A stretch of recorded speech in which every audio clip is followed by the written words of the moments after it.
السلام علیکم ورحمۃ اللہ وبرکاتہ۔ اللہ تعالیٰ قرآن کریم میں ارشاد فرماتا ہے وَإِذَا قُرِئَ الْقُرْآنُ فَاسْتَمِعُوا لَهُ وَأَنصِتُوا لَعَلَّكُمْ تُرْحَمُونَ، اور جب قرآن پڑھا جائے تو اسے کان لگا کر سنو اور خاموش رہو تاکہ تم پر رحم کیا جائے۔ نحمده ونصلي على رسوله الكريم، أما بعد فأعوذ بالله من الشيطان الرجيم، بسم الله الرحمن الرحيم، يسألونك عن الأهلة قل هي مواقيت للناس والحج وليس البر بأن تأتوا البيوت من ظهورها ولكن البر من اتقى وأتوا البيوت من أبوابها واتقوا الله لعلكم تفلحون۔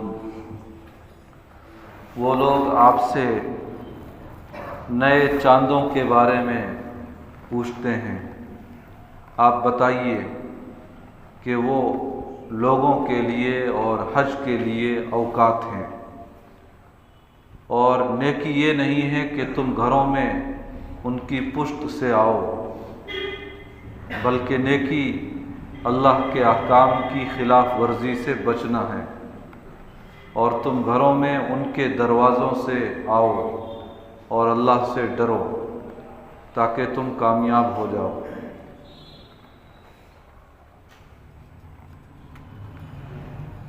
سال میں 12 نئے چاند ہوتے ہیں، اور وہ 12 اسلامی مہینوں کی نشانی ہوتے ہیں۔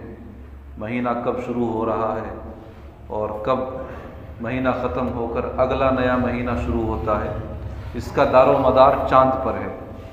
تو کل سال میں 12 ہلال ہوتے ہیں، 12 نئے چاند ہوتے ہیں۔ اور دوسرے یہ بھی حقیقت ہے کہ مہینے میں جو چاند کی راتیں ہوتی ہیں، جنہیں بعض علاقوں میں چاندنی رات سے تعبیر کیا جاتا ہے، تو بڑی روشن راتیں ہوتی ہیں۔ ان راتوں میں سفر کرنا بھی بڑا آسان ہوتا ہے۔ نبی اکرم صلی اللہ علیہ وسلم جس زمانے میں نبی بن کر مبعوث ہوئے تھے، تو ظاہر ہے اس زمانے میں عرب ملک معاشی اعتبار سے کمزور تھا۔ لوگ تجارت کے لیے سفر کیا کرتے تھے، گرمی میں شام کا سفر کرتے تھے اور سردی میں یمن کا، وہاں سے مال خرید کر لاتے تھے، اور مکہ مدینہ میں اور حجاز کے، آج کے سعودی عرب کے جو شہر ہیں ان میں وہ منڈیاں لگا کر وہ سامان بیچا کرتے تھے۔ تو چونکہ وہ گرم ملک ہے، اس لیے دن میں تو سفر بڑا مشکل ہوتا تھا، اس لیے لوگ صبح اور شام کے وقت میں زیادہ تر سفر کرتے تھے، اور خاص طور سے رات میں زیادہ سفر کرتے تھے، اور راتوں میں بھی جو چاندنی راتیں ہوتی تھیں ان میں زیادہ سفر کیا کرتے تھے، کیونکہ ایک تو رات کا وقت اور دوسرے چاند کی روشنی، سفر آسان بھی ہوتا تھا اور بے خطر بھی ہوتا تھا۔ تو بعض صحابہ نے نبی اکرم صلی اللہ علیہ وسلم سے سوال کیا کہ یا رسول اللہ، یہ چاند گھٹتا بڑھتا کیوں ہے؟ یہ اپنے حال پر کیوں نہیں رہتا؟ سورج کی طرح اپنے حال پر کیوں نہیں رہتا؟ اگر یہ پورے مہینے روشن رہے تو مزہ آ جائے، رات میں سفر کرنا بڑا آسان ہو جائے۔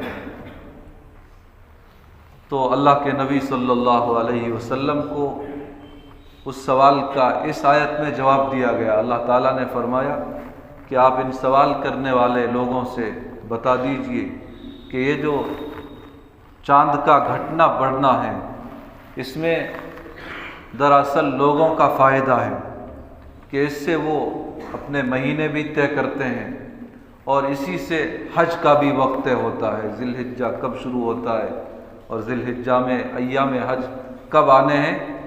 تو یہ سب کی سب تعین، روزوں کی تعین ہو یا حج کی تعین ہو یا دیگر اسلامی اوقات کی تعین ہو، یہ سب کی سب چاند پر منحصر ہے۔ اللہ تعالیٰ نے یہ سارا نظام چاند سے مربوط فرما رکھا ہے۔ تو گویا چاند کا جو عدلنا بدلنا ہے، سال میں جو 12 ہلال ہوتے ہیں، چاند جو گھٹتا اور بڑھتا ہے، تو اس میں لوگ اپنے عام اوقات بھی طے کرتے ہیں، مہینوں اور سال وغیرہ کے بھی، اور حج کی تعین بھی اسی سے ہوتی ہے۔ یہ لوگوں کا بہت بڑا فائدہ ہے۔ اس زمانے میں جب نبی صلی اللہ علیہ وسلم تشریف لائے تھے، حج کی عبادت آج کے مقابلے ذرا مشکل تھی۔ اب تو اللہ کا شکر ہے آدمی چند گھنٹوں میں وہاں پہنچ جاتا ہے، اور 15 دن 20 دن مہینہ حسب ہمت حسب موقع وہاں ٹھہرتا ہے۔ بعض لوگ تو ایام حج سے کچھ پہلے وہاں جاتے ہیں اور حج سے فارغ ہوتے ہی فوراً آ جاتے ہیں، انہیں ہفتہ 10 دن بھی نہیں لگتے۔ ورنہ ایک زمانہ وہ تھا کہ آدمی سفر پر جاتا تھا، اونٹوں پر، گھوڑوں پر، بازے پیدل، مہینوں جانے میں لگتے تھے، مہینوں آنے میں لگتے تھے، مہینوں وہاں قیام رکھتا تھا، 6 مہینے 7 مہینے حج میں لگ جایا کرتے تھے۔ تو آج کے مقابلے اس زمانے میں حج کی عبادت ویسے بھی مشکل تھی، اور پھر نبی صلی اللہ علیہ وسلم سے پہلے کچھ لوگوں نے اس مشکل عبادت میں ایک اپنی طرف سے رواج بھی شروع کر دیا تھا۔ وہ رواج کیا تھا؟ وہ رواج یہ تھا کہ جب وہ حج کا احرام باندھ لیتے تھے تو اس کے بعد اگر کسی ضرورت سے انہیں گھر میں جانا ہوتا تھا، اپنے گھر میں، تو وہ اصل دروازے سے نہیں جاتے تھے، بلکہ گھر کے پیچھے کی جانب سیڑھی لگاتے تھے، اور پھر سیڑھی کے ذریعے چھت پر آتے تھے، اور پھر چھت سے نیچے اتر کر مکان میں آتے تھے۔ جب بھی ضرورت پڑتی تھی وہ یہ حرکت کرتے تھے، حالانکہ اللہ تعالیٰ کی طرف سے تو کوئی حکم نہیں تھا۔ تو یہ جاہلوں نے اپنی طرف سے ایک نئی چیز شروع کر دی تھی۔ حج ویسے ہی اس زمانے میں ایک مشکل عبادت سمجھی جاتی تھی، اور جاہلوں کی اس جہالت نے، اس عجیب عمل نے اس عبادت کو اور زیادہ مشکل بنا دیا تھا۔ تو لوگوں نے نبی صلی اللہ علیہ وسلم سے پہلے خود ساختہ اپنی طرف سے یہ جو نیا کام شروع کیا تھا کہ احرام پہن لینے کے بعد گھر میں اصل دروازے سے داخل ہونے کے بجائے پیچھے سے سیڑھی لگا کر اوپر جانا اور پھر اندر آنا، اس کا بھی اس آیت میں رد فرمایا، اور فرمایا کہ یہ نیکی نہیں ہے کہ تم اصل دروازہ چھوڑ کر گھر کے پیچھے کی جانب سے سیڑھی لگا کر اوپر چڑھو، تم اسے نیکی کا کام سمجھتے ہو، یہ نیکی نہیں ہے۔ نیکی یہ ہے کہ احرام کی حالت میں اللہ تعالیٰ نے جن چیزوں سے بچنے کا حکم دیا ہے، ممنوعات شرعیہ جو حالت احرام کے ہیں، تم ان سے بچو احرام کی حالت میں، تو یہ نیکی کا کام ہے۔ گھروں میں اپنے دروازوں سے آؤ، اللہ سے ڈرتے رہو، حالت احرام کے ممنوعات سے شرعیہ سے بچتے رہو، تو یہ نیکی کا کام ہے، تم یہ کیا کرو تاکہ تم کامیابی کو پہنچ جاؤ۔ اس کے الٹ چلو گے تو تم اپنے خیال میں تو کامیابی کو پانے کی کوشش کر رہے ہو، لیکن اللہ کی مرضیات اور اس کے احکامات کے خلاف چل کر تم کامیابی کو کبھی نہیں پہنچ پاؤ گے، اور اس خود ساختہ طریقے پر اپنے آپ کو زندگی میں یوں ہی پریشان کرتے رہو گے، کھپاتے رہو گے، تمہارا وجود کھپتا رہے گا، تمہارا مال یوں ہی ضائع ہوتا رہے گا، نہ دنیا بن پائے گی نہ آخرت بن پائے گی۔ الحمدللہ۔